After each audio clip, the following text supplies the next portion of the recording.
1970s and have enjoyed a relationship with him since then. Even though we've been back here for 20 years, I still hear from Tom every Christmas season with a large envelope, and I always know what's in it. Let me tell you about Tom. Tom's hobby is restoring old vehicles. It turns off all the women here, but some of the guys here are thinking, boy, what a great thing. When I first met him, the engine was out of the 1957 Bonneville Pontiac. Came out that year with a brand new style called the Bonneville, and it only came out in a convertible 310 horsepower engine, which was on the floor of the other part of the garage. And his head was down in the frame area doing something with the chassis. He had just redone the whole wheel assembly on each part of the vehicle. And it was beauty in the making. But at the time, it was one ugly beast. I'll never forget when Tom, and I'd known him at that time about, probably 2 or 3 months, said, let me show you the trunk. So he manipulated away because it had been rusted closed, and he finally got it open. He said, you could lay 7 bodies across here and still have room for the weapons. And I thought, do I want to be a friend with a guy like that? And I did want to be a friend to Tom. Every year he sends me, you guys will get a kick out of this, Abandoned Autos calendar every year. Every year. On the front of this one appears in the November part of the calendar, and it's an old 1957 Thunderbird. Back in the days when it had the little porthole in the rear. Some of the ladies know about that. I'm proud of you. That's terrific. But, you'd never know it as you look at this, because this is the result of what Tom would call neglect. Neglect. He used to kind of train me as we would go through the calendar together, and we'd look at one car after another, a Nash, a Hudson, an old Chevy, a Plymouth. Remember those days? And no, you don't. And Studebaker, and on and on. Here's an old Chrysler 46 sedan. Right after the war, they made them again. And Tom would say, the cars just haven't been loved. Most of them have been abandoned, which is what the name of the calendar is, and it hanging on a rusty nail in my garage every January, and remember Tom every time I look at it. He said, all it is neglect, because he said, a car is made to drive. First of all, he said, you're supposed to love it. I've never gotten to where I love a car, but I do drive a car. And he said, you need to really put a little speed on it at times, because it's made for that, especially if the engine's large. And it's the kind that can be driven with excessive speed. He said it's really fun. So when he finished the Bonneville, yeah, I kind of slipped that in, didn't I? When he finished the Bonneville, he came over from the house and honked the horn. I walked out, and it's enough to bring tears to your eyes. And I said, oh man, that thing is gorgeous. He said, hop in. So we took a drive, and all the way there to the Greasy Spoon, where we always had a bowl of chili together. He would talk about what went into the rebuilding of the car. And it was by now really a thing of beauty, known as a classic car. There's a place named Hemmings up in Vermont where these classic cars have all been restored, and you can go and see one after another. Many of the brands no longer made. Many of the models have long since been forgotten. But they are like they just came off the showroom floor, because someone has stopped neglecting them and started loving them, and has found the time and gone to the expense of rebuilding them, putting them back in the condition. And of course, the goal is to use everything you can in the rebuilding that's original. Many of the car places and many of these shops carry original parts. And I had a Model A for a long time and had rebuilt it, and it was a real beauty. And all of those parts that we put in it came from original parts that were kept at the shop. People don't know that, but Ford has done that for years, all the way back to 1927, 28. When I got the calendar yesterday and began to look at this, I realized that we are just the opposite. We are just the opposite. We are not made for racing. We're not made for speed. We neglect the most important thing in our life when we add noise and speed to our world.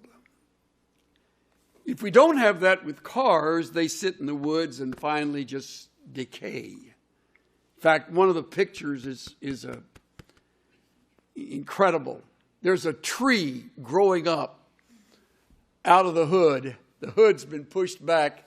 It's in the woods up in New Hampshire, as I recall, and this tree is now, the trunk is maybe 15, 18 inches wide, as the car is set there while the tree is grown up in it. When you neglect a car, you ruin it. When you race a life, you ruin it. When you have noise and activity and constant movement,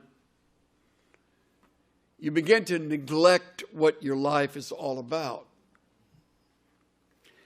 It's healthy for a car to go through that, but it's unhealthy for a person to go through that. Gordon MacDonald writes in his book, Ordering Your Private World, few of us can fully appreciate the terrible conspiracy of noise there is about us. Noise that denies us the silence and solitude we need for the cultivation of our inner person. Listen closely.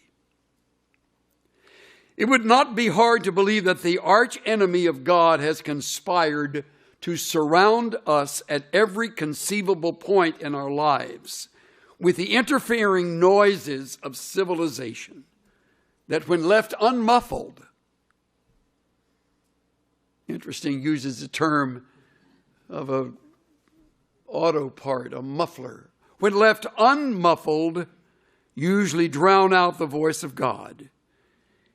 He who walks with God will tell you plainly, God does not shout to make himself heard. I think it was C.S. Lewis who spoke of God's megaphone when he speaks to us in our times of silence. I'm talking to you this semester again and again about the importance of becoming intimate with your Lord. I spoke earlier about intimacy itself, and then the next time about simplicity. Today I want to talk about the value of silence and solitude. I don't mock you when I do that. I know you're in school. And I know that you are praying for the Lord's return before next week. I know that. I understand that. I did that year after year after year, and he did not return. So I'm with you. I'm hoping he does. But if he doesn't, and years ago we used to have our finals after Christmas, and that was fun. All the time we're trying to celebrate Christmas, we're thinking about that exam and this. But now we've gotten a little smarter around here. We've decided to push them up and let it come before Christmas. I know what you're facing. I understand pressure. I live with pressure. Pressure like I never knew at the seminary, and I didn't think it would ever get stronger than it is here. And it is strong here. It's stronger out there. The noise is louder out there. All kinds of things will crowd into your life, brothers and sisters.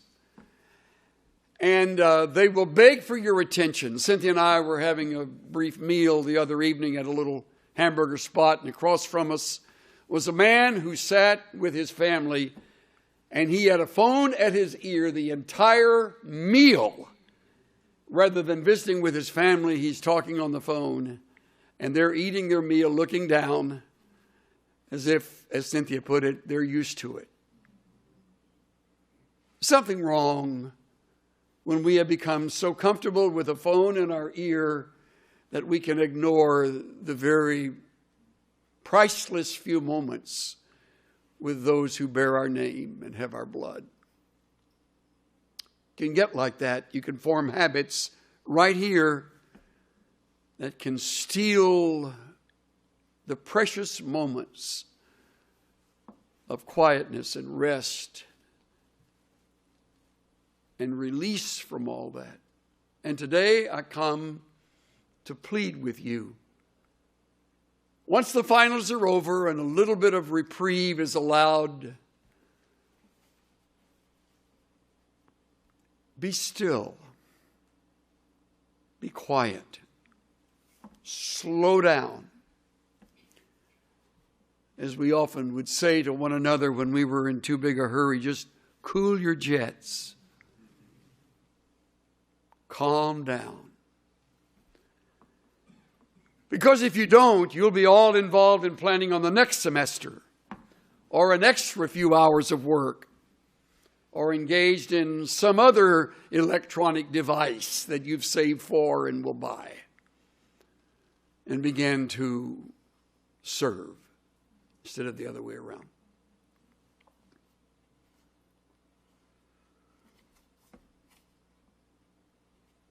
In your Bibles, you will find in Psalm number 46 an imperative that is easy to miss.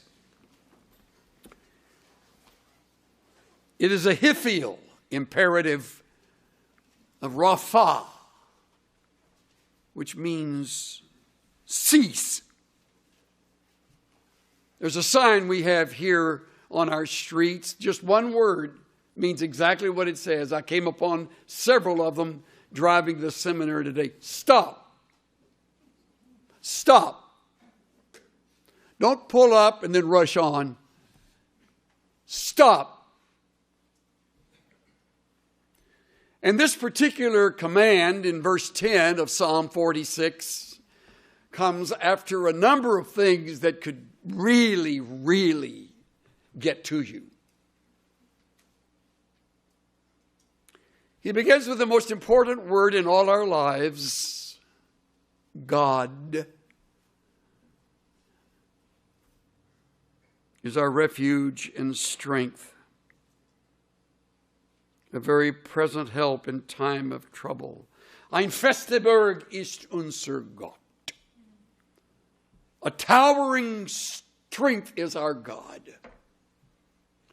Luther wrote of it in the hymn, A Mighty Fortress, as it's been translated into English, drawn from the 46th Psalm.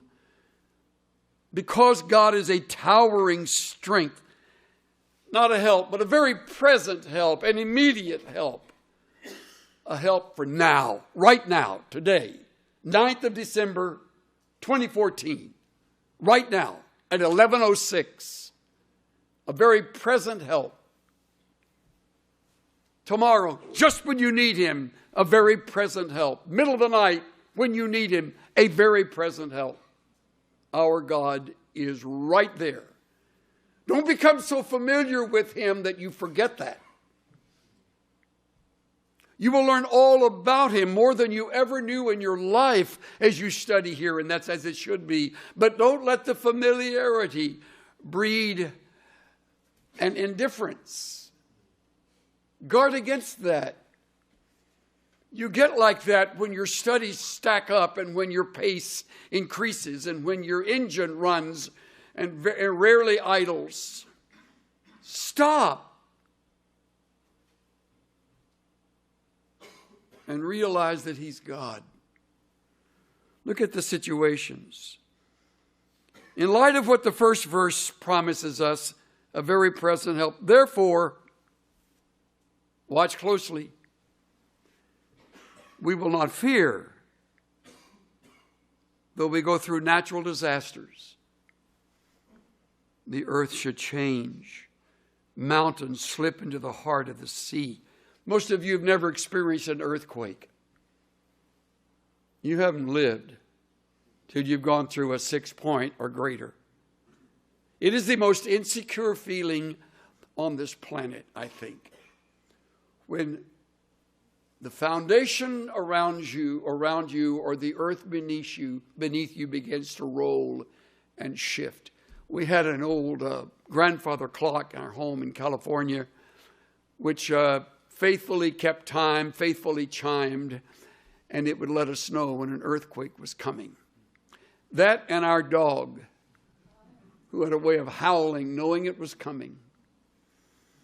And the earth would begin to roll a little, and then there would be chimes that weren't supposed to be sounding, and then there would be like gong gong gong gong gong gong gong gong gong gong gong gong gong. We had a chandelier in our dining room, and the greater the strength of that earthquake, the more that chandelier would swing. We had a swimming pool in the yard behind us, and we were up on our second floor bedroom. We could look down on that swimming pool. It looked like a bunch of kids playing in the bathtub.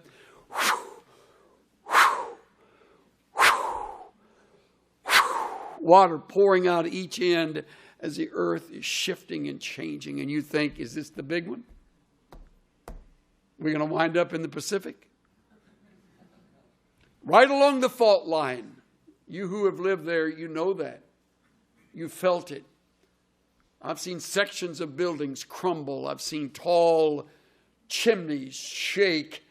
Bricks begin to fall off and tumble it down to the earth. It's the most insecure feeling. We will not fear, though the earth should change and the mountains slip to the heart of the sea. We will not fear, though its waters roar and foam, though the mountains quake at its swelling pride. God is in the midst of her, verse 5. She will not be moved. We will not be moved. Why? Because God is our refuge. Because God is our strength. He isn't the subject of the course we're taking. He is our personal rescue, our refuge, our hope, our reason to disengage from fear, which is the most natural response to something like this. You immediately feel fear. Immediately. Even though you think you're ready for it, you're not. Even in a car, when there's an earthquake, you can feel the car rolling and moving in ways that aren't a normal feeling of being in the vehicle.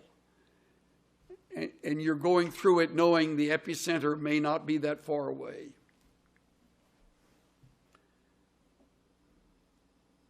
He goes on, God will help her when morning dawns. And now he moves to from a natural disaster to an international disturbance. Look at this. Nations made an uproar. The kingdoms tottered. Verse 6. He raised his voice. The earth melted. The Lord of hosts is with us. The God of Jacob is our stronghold. Selah. Earlier, Selah into verse 3. I have a friend who every time he reads Selah, he translates it, pause and let that sink in. Probably a musical notation. Pause right there. Sometimes a pause is as eloquent as anything in a piece of music or a message that you're hearing. Those who know how to pace their pauses, composers who know how to place their pauses, capture the attention of the audience. We were listening to our choir sing last Sunday morning. It was a brand new piece. And our minister of music had them pause and then go on. It was the most effective part of the song. You wanted to suck in your breath. No one moved. Then you go on. When you get to Selah, don't just race on to the next verse. Pause right there. It's placed there for a reason. The God of Jacob is our stronghold. Come, behold the works of the Lord, who has wrought desolations in the earth. He makes wars to cease. To the end of the earth, he breaks the bow and cuts the spear in two, burns the chariots with fire. Stop. See it? My Bible reads, cease striving. The Living Bible, stand silent.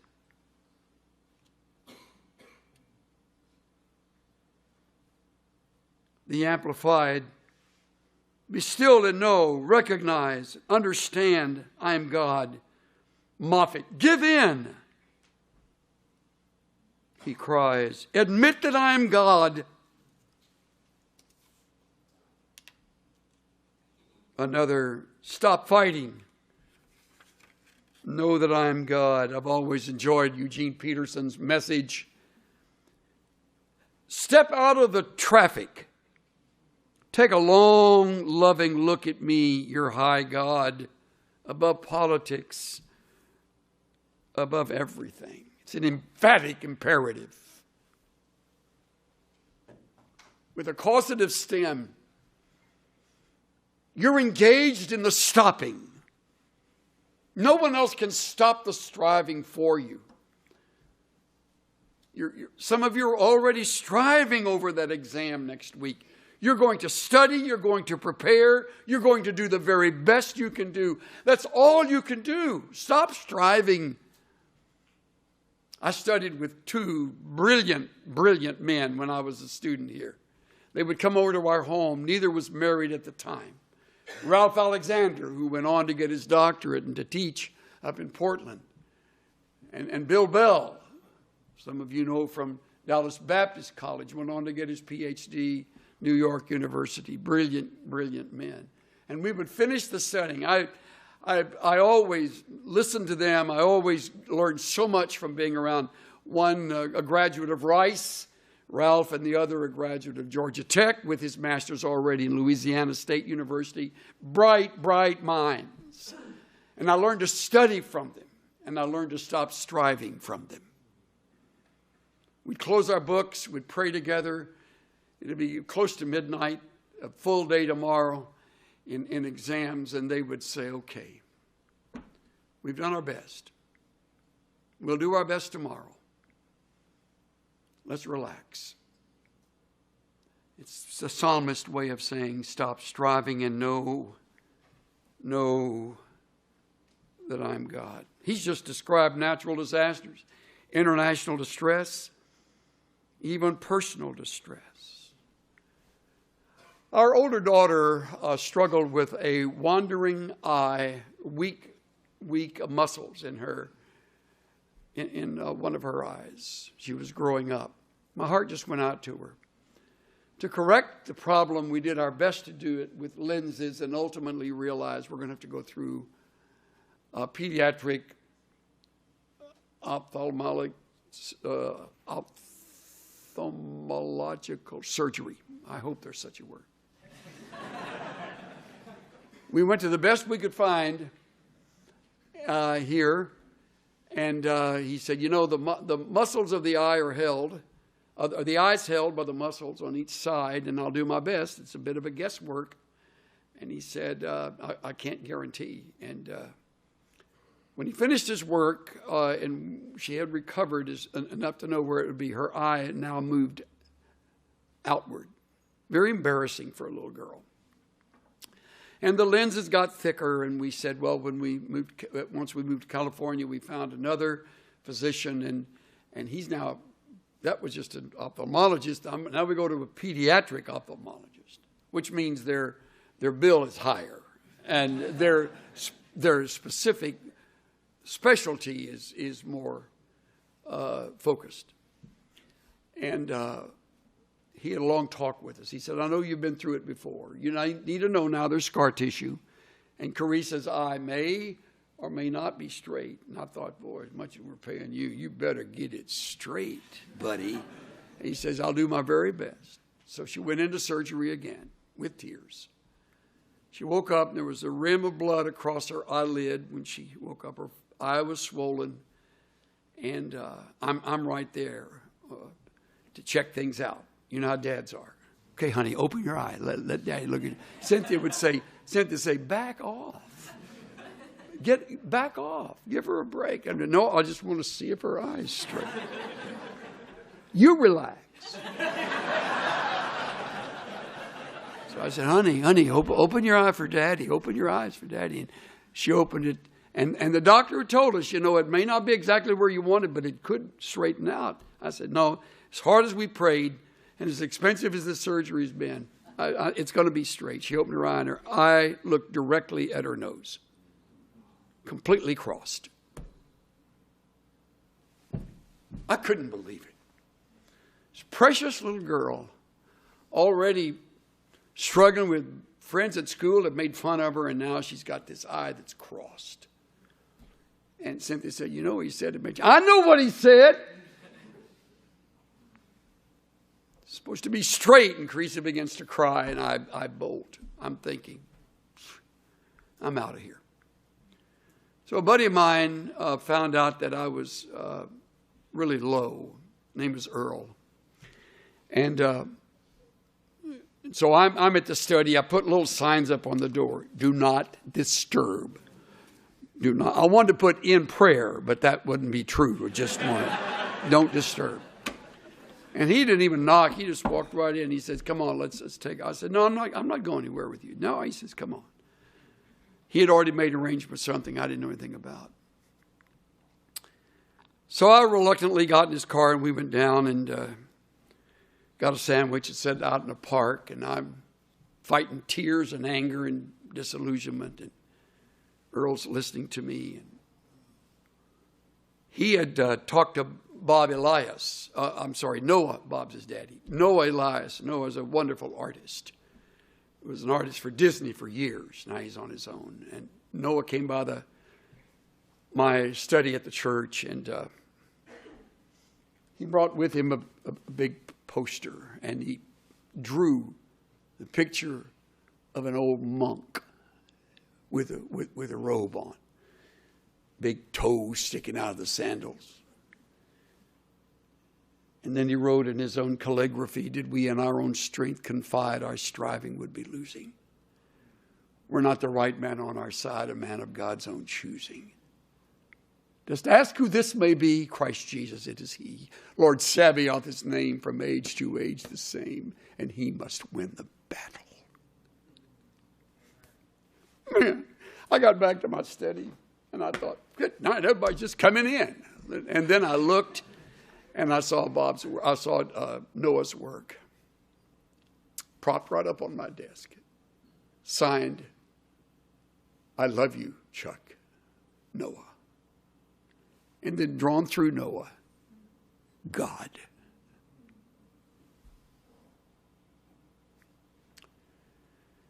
I wish I could say that at that moment the striving ceased, but those words rebuked me. I made a visit to the hospital a day or two later, and the eye had begun to move back. It's the greatest story. And finally, straight as an arrow. Doesn't even wear glasses. And surgery was successful, and God's grace was abundant.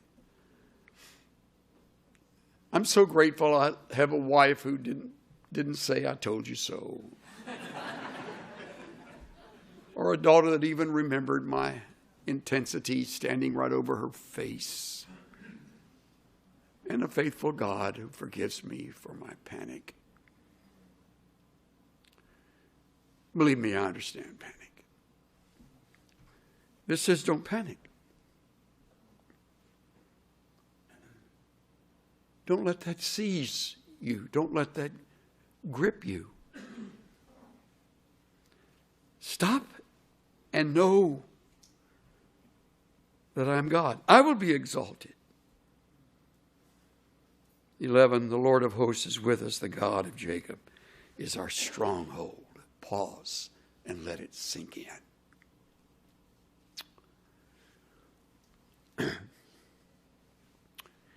If you keep your engine roaring, and especially if you do it at Mach speed, and if you add hours to your semester, and if you add another series of hours to your work, and if you form the habit of going at that kind of pace, you are in for a dreadful, sudden lesson to be learned.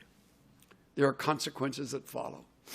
Just like these cars that are abandoned and left because they are overlooked and not running, we can run at such a pace that we fail to learn by stopping. God does great work. Couple of examples. Exodus chapter 14. Turn there.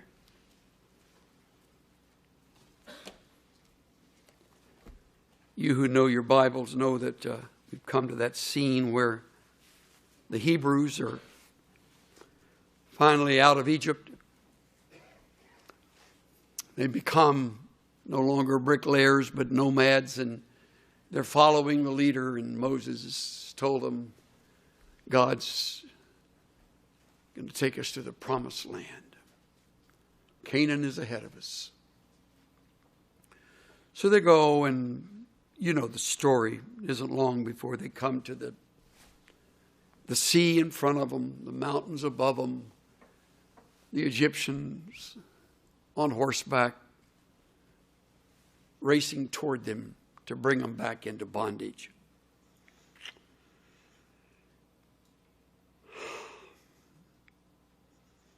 And the people see that, and they realize the impossible cul-de-sac in which they find themselves. And please observe their response. Verse 10 ends, they became very frightened, so the sons of Israel cried out to the Lord. It's not a crying out of trust, it's a crying out of complaint. And then they take on the leader. You'll learn that's true when people find that what you had preached is not working for them. They'll blame you because it isn't working. Many of them will turn against you because they distrust what you have said. It's not working for them. And so now notice, first of all, the sarcasm. Verse 11, Exodus 14:11. Then they said to Moses, is it because there were no graves in Egypt you've taken us away to die in the wilderness? Sarcasm. You mean there weren't enough graves back there when we all had at least a shack to live in? Now we were in the middle of nowhere. But there's also exaggeration. To die. Who told them they were going to die? They're not going to die. But when you're panicked, you go to the worst possible scenario. And then they blame him. Why have you dealt with us in this way, bringing us out of Egypt? What's wrong with you? What kind of a leader are you? Then there's stubbornness. Is this not the word that we spoke to you in Egypt, saying, leave us alone that we may serve the Egyptians? We'd rather be serving Egyptians than be on our own out there in the middle of nowhere with no shelter over our head and no food for us to eat and no water to drink. Leave us alone. And then there's cynical regret. Look at it. It would have been better for us to serve the Egyptians than to die in the wilderness. Moses' response. So impressed with Moses. I identify with him. He's 80 years old. He's been around the block.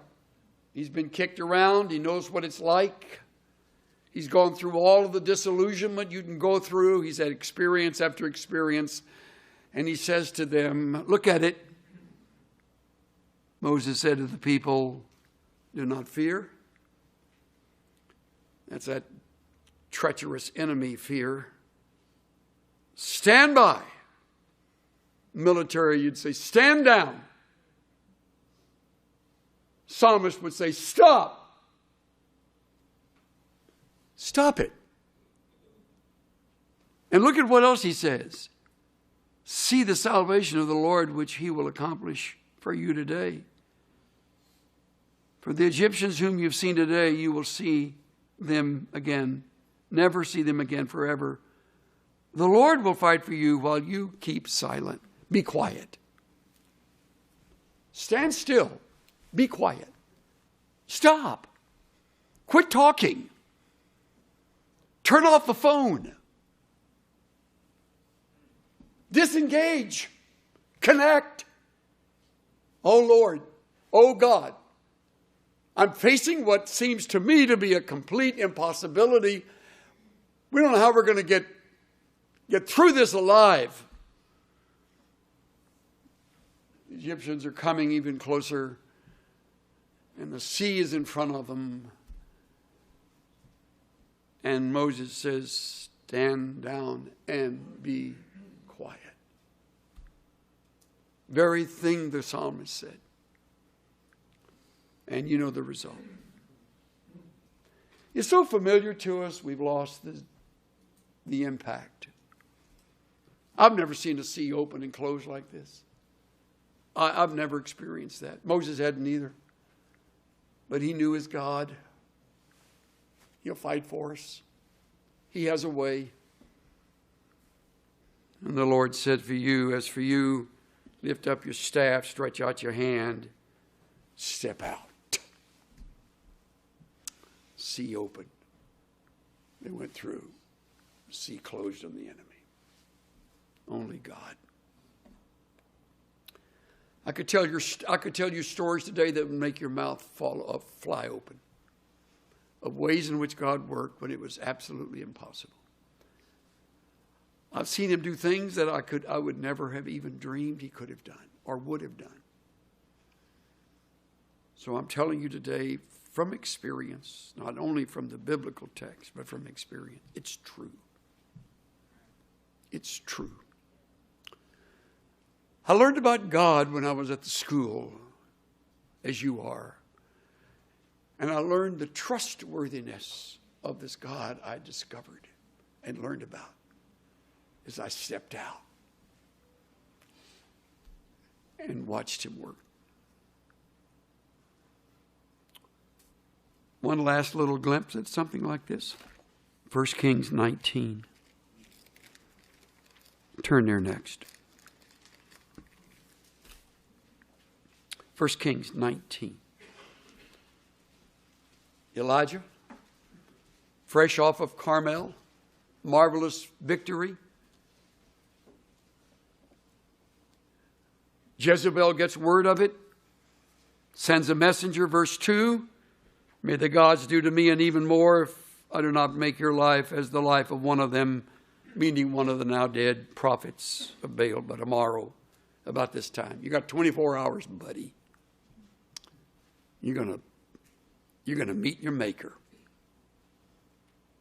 Look at it again, verse 3. He was afraid. He was afraid. This is Elijah. But a man of like passions as we are. Same nature. So don't pedestalize him. Here's Elijah. And he rose and ran for his life. Came to Beersheba, left the servants there, and then he went all alone.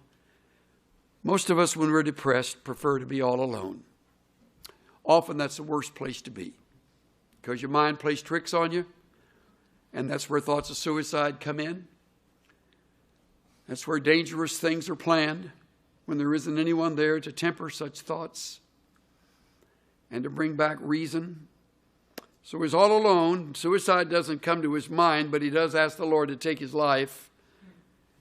And he sat down under a juniper tree. Verse 4, he requested that he might die. It's enough, Lord. Take my life. Am I not better than my father's? He lay down and slept and probably was surprised to wake up. So he woke up and he went even further. Finally, when he lodged in a cave, verse 9, I love this. The Lord came to him and said, What are you doing here, Elijah? What are you doing here? He said, I've been very zealous for the Lord, the God of hosts. Verse 10, the sons of Israel have forsaken your covenant, torn down your altars, and killed your prophets with the sword. I alone am left, and they now seek my life to take it away. I'm one of the few messengers you've got. I'm the only one in this area. Now they're going to kill me. I've been very zealous for you, and now this is the thanks I get. So he's depressed. When you're depressed, you say things like that. A bit of impudence when you talk to the Lord. So he said, go forth and stand the mountain before the Lord. And the Lord was not in the falling of the rocks or the wind or earthquake, not in the earthquake. But the Lord was in a sound of a gentle blowing. Verse 12 concludes. I race over it because I know you're familiar with it. I love that sight, that thought. Charles Ryrie in his footnote says, a sound of a gentle blowing.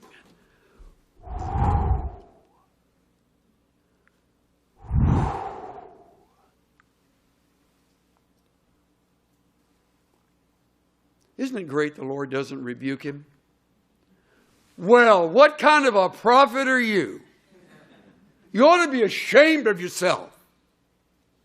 God never, ever, ever does that. He never shames his own. We shame each other. We shame ourselves. But the Lord says to him, you need to rest.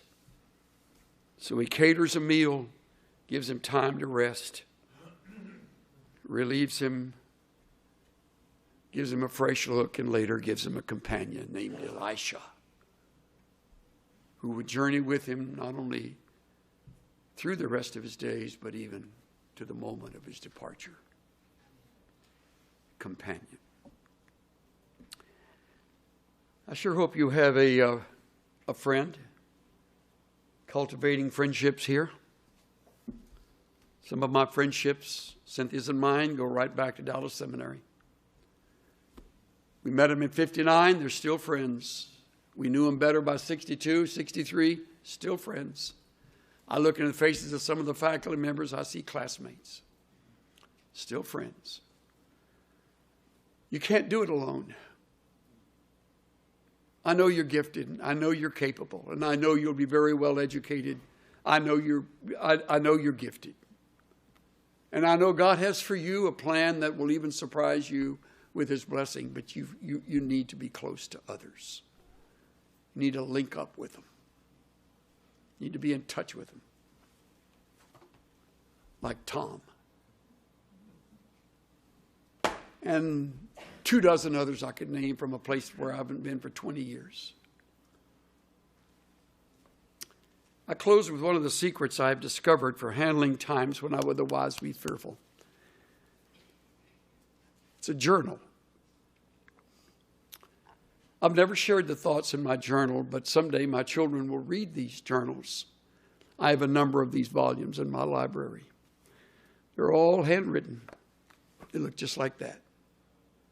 They're just my words, written to the Lord and about the Lord. It's not a diary. It's a journal. The Lord's doing... I ran out of black ink there, didn't I? Whatever. They'll learn about their daddy. These children will. They're now in their 50s and 40s. They'll learn things they never knew about my fears, my struggles, the victories God gave, the heartbreaking moments. This journal was written to begin with my first year as president of Dallas Seminary. July 1, 1994. Here's the inauguration. Friday, July 1 of 1994, and ends right near this date 20 years ago, and what I was going through at the time. Why do I mention this? Because thoughts disentangle themselves over the lips and through the fingertips. You have very important thoughts, things you've learned that are going to escape you if you don't record them. So over the Christmas holidays, get a book. Doesn't matter. Happens to be leather bound because it was given to me.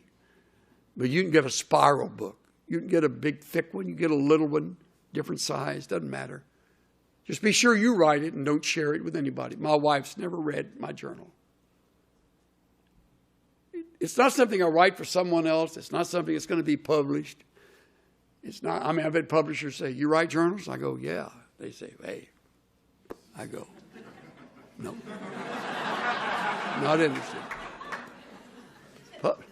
Publishers are like vultures. You have words that haven't gone into print?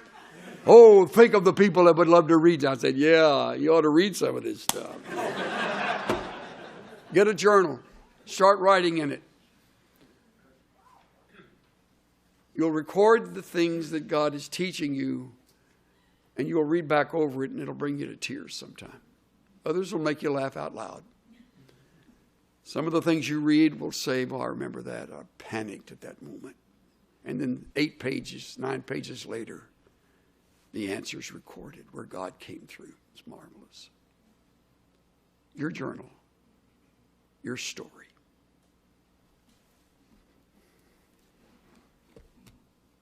But you won't do it if you don't be still and get quiet.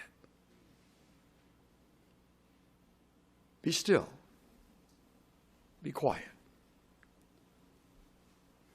Learn that He's God. Thanks, Father, for your patience with us over the years. Thank you for bringing us to this day, immature, struggling, stammering though we are. Thank you for understanding us, for your grace, blessing us, for your comfort when we didn't know how you were going to solve a situation. Thank you for your faithfulness, for your goodness, your power.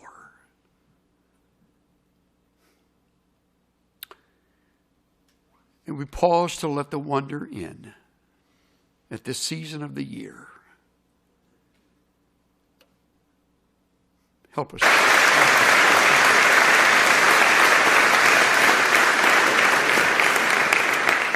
Good morning. A special welcome to you who are guests at the seminary today.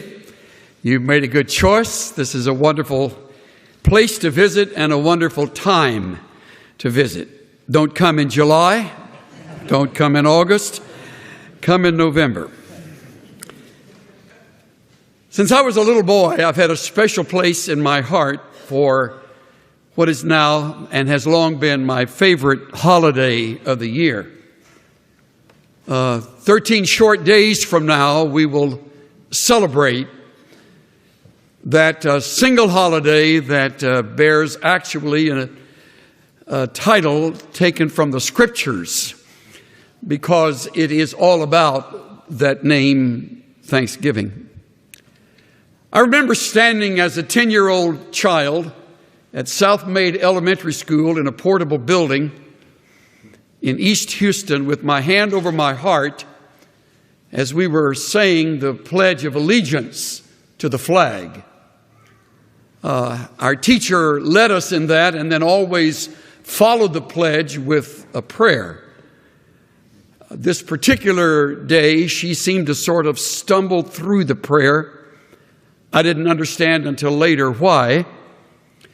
Every time her prayer would end with the reciting of the Lord's Prayer, which we would join in and pray with her, and by the time we reached, "Thine is the kingdom and the power and the glory forever and ever, amen," she was audibly sobbing. I found out at recess that she had lost her husband about 5 months earlier on the blood-washed shores of Normandy.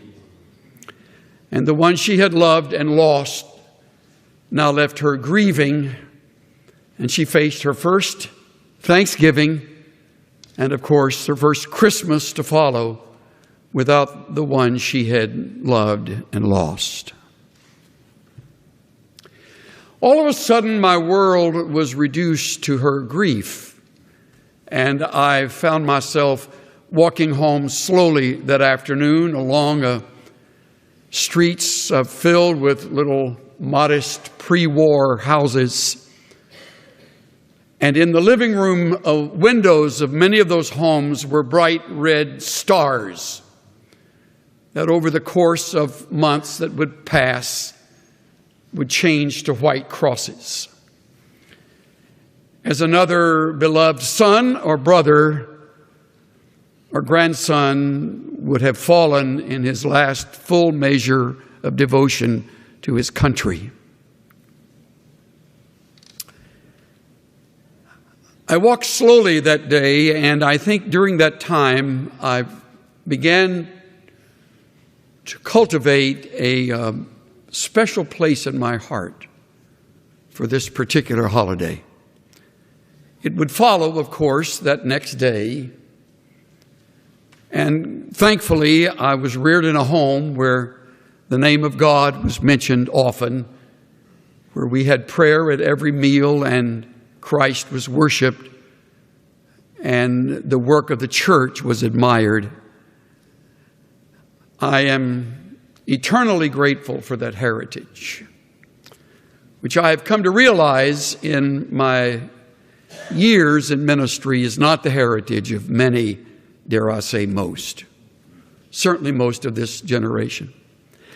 I had no idea on that day that some 14 years later I would celebrate Thanksgiving isolated and lonely, wearing the uniform of the United States Marine Corps on a South Pacific island. Little did I know at that time, when that happened, that God's hand was all over those months of loneliness, away from my wife and away from my family. Little did I realize that a year from then, my next Thanksgiving would be celebrated on this campus as a first-year student in the year 1959. Each Thanksgiving, Cynthia and I would always have something special that we would do for other students. I think it was our second, may have been our third year, we decided we would invite to our little apartment. We lived at what was called then campus apartments that thankfully has been destroyed. But back then it was home, little 3-room place where you had to go outside to change your mind.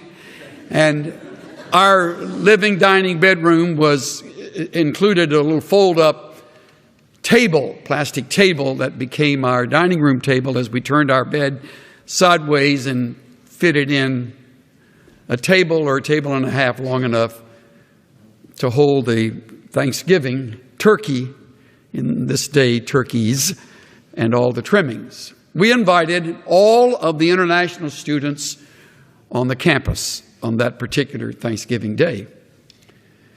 In those days, the only international students present at the school were the Korean men who were there. At that time, it was an all-male school, so these men were there.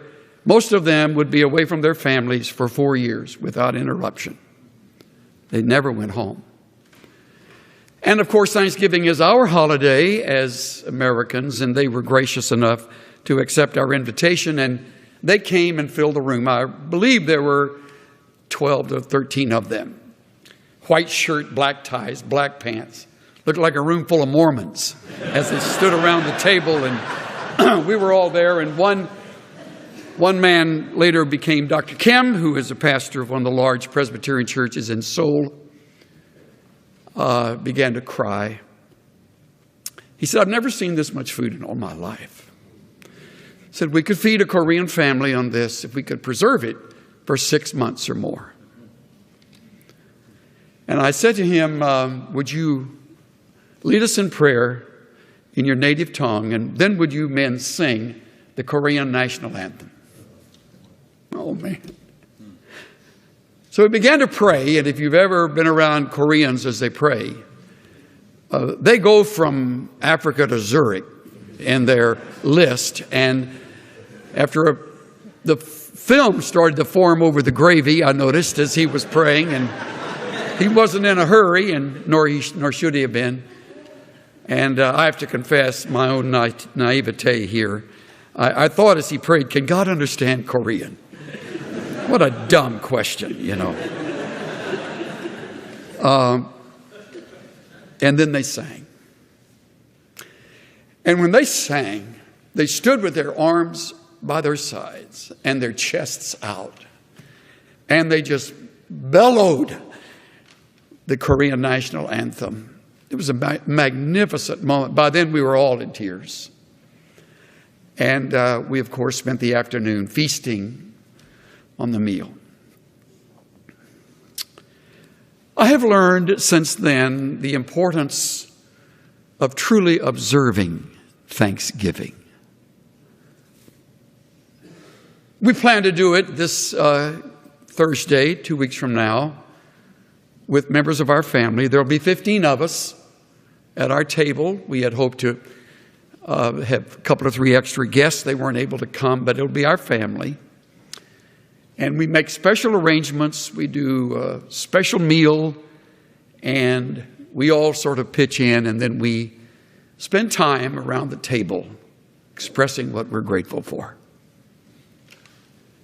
It's one of those Swindoll traditions that we have been engaged in since before we had babies, and now that we have grandchildren and they are beginning to marry and will have their babies, it will just expand. God has given us a psalm of thanksgiving, which we often read as a family when we are observing this day. And today it becomes for us our focus. Bless the Lord, O my soul, and all that is within me. Bless his holy name. Bless the Lord, O my soul, and forget none of his benefits. What a grand word that opening verb is. It is repeated at the end of the psalm. In fact, the identical line that begins Psalm 103 ends Psalm 103. Barak. It means to bow the knee before one's sovereign. It is the whole idea of acknowledging the awesome presence of one's God. And the psalmist David, wherever he is and whatever may have been his circumstances, he's caught up in this magnificent moment of praise to his God. Interestingly, he doesn't exhort the reader to bless the Lord. He doesn't exhort the nation he serves over as king. He exhorts himself. Oh, my soul, bless the Lord. He speaks to himself. So what we have in the psalm for 5 verses, words directed to oneself. In this case, the psalmist. In our case, the reader. And he enumerates a number of things that he is grateful for. And then he turns to the nation at verse 6, and he blesses the Lord as nation, and he gives God praise for his goodness, loving kindness, compassion, mercy, and protection. And then at the end, about verse 19 down to 22, it is a blessing that is international and universal, as he speaks to the angels and says to them, bless Yahweh. Bless his holy name, you who flood his presence with your praise and adoration. I love the words of Spurgeon on this psalm, especially the first 5 verses. Here David begins his list of blessings received, which he rehearses as themes for praise. He selects a few of the choicest pearls from the divine love, threads them on the string of memory, and hangs them about the neck of gratitude. This is a grateful man whose life has been scarred and marred by sin and affliction, adversity, hardship. Who knows how many times David wanted to just run as far as he could. He's known days like that, and there's not a person in this room who can't identify with those feelings. He's been at the lowest depths and he's been at the heights of his emotions. And now, with stylus in hand, he sits down, actually may have written it on his knees, and he bows his heart low before his sovereign God, and he strings the pearls along this necklace of gratitude. Remember this, men and women, joy doesn't make you grateful. Gratitude makes you joyful. Joy follows gratitude. And with this holiday coming so quickly upon us, I urge you to take time to enumerate, even spell out, amplify each one with examples and stories and illustrations. And if you haven't family near, do this with friends. Thanksgiving is designed not to be celebrated alone, but with others who, with you, join their hearts in blessing the God of heaven. Now, for what is he grateful? Look for yourself. After acknowledging that he is to bless God and forget none of those benefits, he now names 5 specific benefits. Each begins with who, referring to our sovereign God. This Lord, whom my soul blesses, has pardoned all your iniquities. Isn't that great? Think back. Don't go too far, or that's all you'll be doing for the rest of the time. Just think back over the last 6 months. It's a harsh journey, but go back to those sins that you've been forgiven of. He's forgiven you every one of them. Every one. He pardons all your iniquities. He likes the word all in this psalm. It's used frequently. How kind of our God to pardon our iniquities. Look down at verse 10. He has not dealt with us according to our sins. He has not rewarded us according to our iniquities, as high as the heavens are above the earth. So great is his chesed, loving kindness toward those who fear him. He'll come back to that word in a few moments when we get. He's already mentioned it actually earlier in the psalm. My sin, oh, the bliss of this glorious thought. My sin, not in part, but the whole, is nailed to the cross. I bear it no more. Bless the Lord, O my soul. I bear it no more. As far as what? East is from west, so far has he removed our transgressions from us. I heard of a young believer who was so burdened with the fact that he repeatedly was sinning in the same way. And so discouraged, one morning he woke early and couldn't sleep and fell to his knees. And he said, "Oh Lord, here I am again with the same sin to bring before you." And he heard the Lord's voice. What sin? He forgives us all our iniquities, and he doesn't measure them against us in the months to come. He doesn't haunt you with them in your studies at the school. He doesn't dog your steps with your iniquities. If he did, we would all quit. But thank God he forgives us, he pardons us all our iniquities. The second troubles us. He is the same sovereign who heals all our diseases. Wait. I would love to just race right on through that, but realism won't let me. Too many diseases I know right now haven't been healed. I buried a dear brother a few weeks ago who wasn't healed of a disease. It took him. So obviously we can't read this literally because we know there are diseases that aren't healed. And be certain in your ministry in years to come, you don't promise healing to every sick person you visit. Train your lips to restrain that.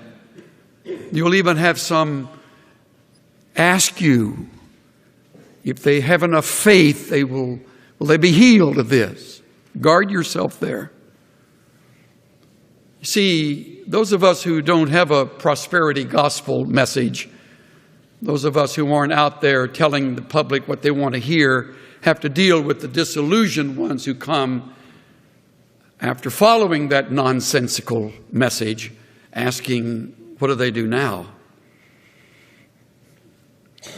It might be well to consider this as reference to adversities and setbacks, or perhaps the diseases that sometimes follow such: bitterness, revenge, those things that come as a result of our lacking forgiveness of others, those diseases of the soul, those emotional diseases over which the Lord is able to heal us, and heal all of them. Look at verse 6. The Lord performs righteous deeds and judgment for all who are oppressed. There it is. And I can't mention that matter of adversity and setback without remembering Job, everybody's hero. Took him a long time to find healing, long time. His book is a philosophical book, and it's filled with questions. In fact, he says on one occasion, I would that I could stand before him and argue with him. You too would say that, having buried all of your children and all of your servants and found yourself bankrupt, no ability to make a living, and sitting in sackcloth and ashes. But he began to get a breakthrough about chapter 23. He knows the way that I take. When he has tried me, I will come forth as gold. My foot has held his steps. Neither have I gone back from the command of his lips. I have esteemed great word in the Hebrew. I valued the words of his mouth more than my necessary food. Check it out for yourself. Job 23, 10 through 12. He's getting a breakthrough. He's beginning to be healed in the midst of the disease of disillusionment and what could have been bitterness, which tragically his wife suffered from. Curse God and die. Be careful that you don't mock his wife. she too had lost all the children. We're not all, my daddy used to say, we don't all have the same put together. We got a different put together. Some I can roll through some things, and Cynthia's stuck back here. Some things she can take and handle so much better than I, and I can't get on first base. So here's a couple in the midst of their loss who are trying to make it through. So when you come to Thanksgiving, take time to thank Him for forgiven sins, that He's pardoned all of your iniquities. Take time this Thanksgiving to thank Him for the adversities and setbacks He's healed you and begun to heal you of. Take time for that. He also redeems your life from the pit. I like that word, pit. I like it when the prophet prays that he would remember the pit from which he had been dug.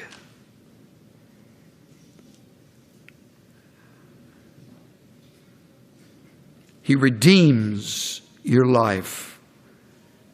Has reference to the pit of sin, no doubt, the pit of eternal punishment that would have been yours and should have been yours, all things considered, save the death of Christ. The pit of corruption. Look at 15 of this same chapter.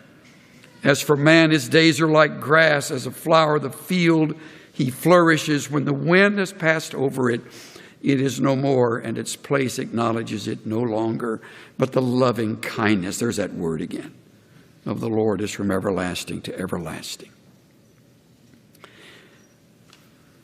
I waited patiently for the Lord, and He inclined unto me and heard my cry. He lifted me up from an horrible pit, from the miry clay, and established my going. Psalm 40:1-3. Great verses to repeat at Thanksgiving time. When Thanksgiving comes, take time to recall a few of the pits of your past. Give Him thanks for redeeming your life from those pits. Isn't this a great psalm? Isn't this great writing? Don't you wish you could pull David over near you and whisper a number of things to him? Ask him some things about it. When Thanksgiving comes, remember His rewards. And look at this one. He crowns you with loving kindness. There's that word. Chesed. And compassion. Amazing. Rather than holding you on trial, He crowns you with grace, compassion. I like the way one writer put it. I'd also like it if I could find the quote. We deserve rejection, we get acceptance. We deserve wrath, we get mercy. We deserve hell, we get heaven. We deserve the adversary, we get an advocate. It's grace. This Thanksgiving, call to mind His grace. You stumble through the grace of God all the way through this psalm. It's His grace. It's His grace. This is a school of grace. It was founded on grace. I learned grace at Dallas Seminary. I learned law from the world around me. I learned grace at this school. I learned of the God of grace, the book full of grace. I learned to preach grace.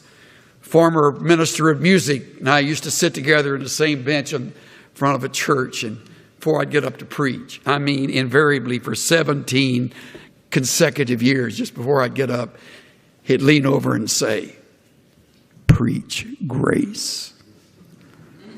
Isn't that great? I said to him one time, "I got it."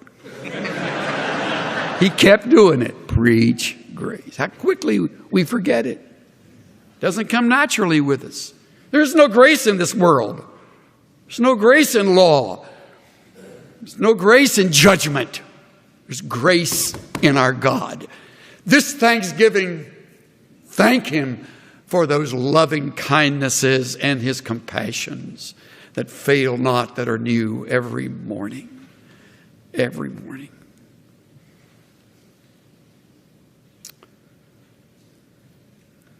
And we read, He satisfies your years with good things, so that your youth is renewed like an eagle. Isn't that great? You know, when I was at the school, I thought Dr. Pentecost was old then. And look at the great life being lived now. How marvelous. Chaplain Bill and I looked out the window and we saw Dr. P walking up with his walker. That's a new contraption there. I don't want to catch you doing wheelies around the school, Dr. Pentecost. And look at that. Stay at it. Stay at it. Look at Toussaint. Look quick.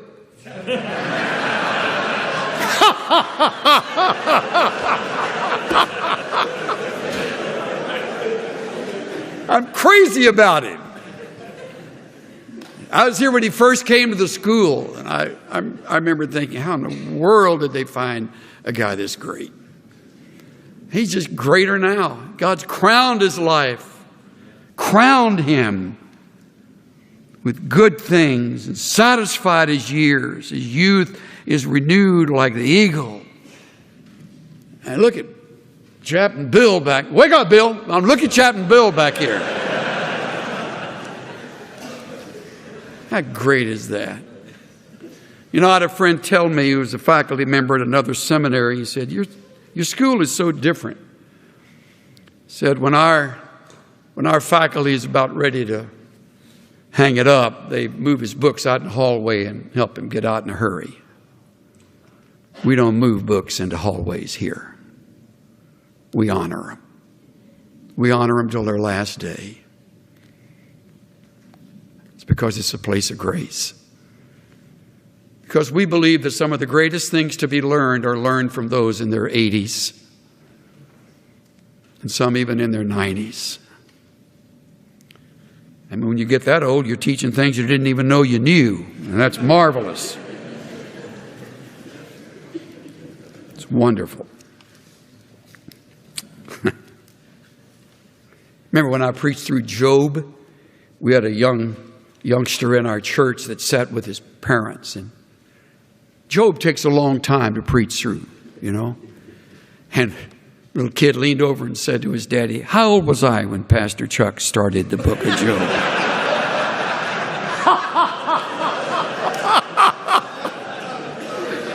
I think his daddy said, "You were much younger then, much younger." Your youth is renewed like an eagle. Ties in beautifully with the last of Isaiah 41. Isaiah 40. By him, therefore, let us offer the sacrifice of praise to God continually. That is the fruit of our lips, giving thanks to his name. Hebrews 13:15. Offer sacrifices of praise. That's why you have lips. That's why you have a memory. I remember having been invited to a wonderful gathering. And of all things, I was the featured speaker, whatever that means. And another lady was there to sing, Johnny Erickson, Tata. And I'll never forget when the spotlight moved from the head table over to Johnny. She was, of course, in her chair. And she had that smile that is the most winsome smile. And she said, "Now, when I get to some of these higher notes, you folks may have to help me because I don't have a diaphragm, or the muscles there don't work for me right." And she began, "When peace like a river attends my way, when sorrows like sea billows roll, whatever my lot has taught me to say, it's well with my soul." She has cancer now. She's past 60.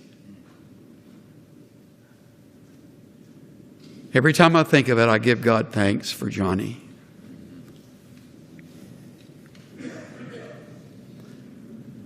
Someday you may be there. Someday you may be in your 80s or 90s. Someday you'll be on the tail end of your ministry. And you'll have a choice to make.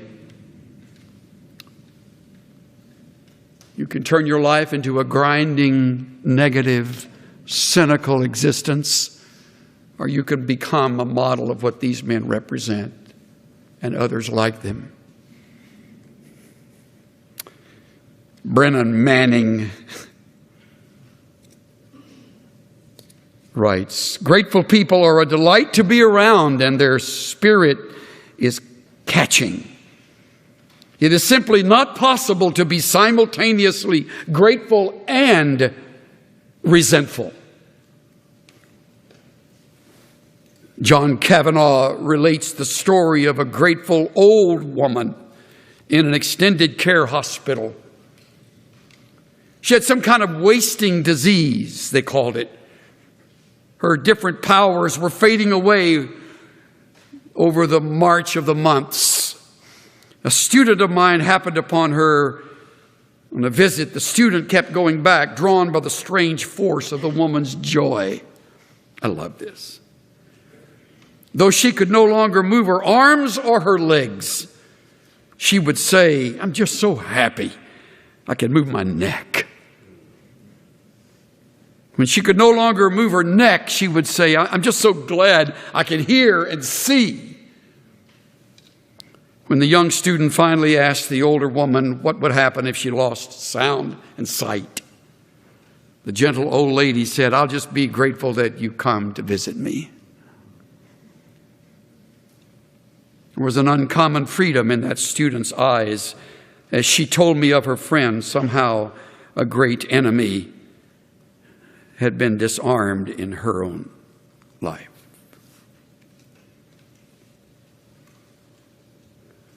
Every Thanksgiving, remember this talk. Every Thanksgiving. And whether you have much or little, make it a special day. Fix whatever meal you can afford to fix. Bring with you around the table those you can bring. And after feasting, whatever it may have been, push the plates back and tell your stories. Remember all of those iniquities from which He has pardoned you. Remember the afflictions and adversities through which He has taken you and healed you. Remember the pit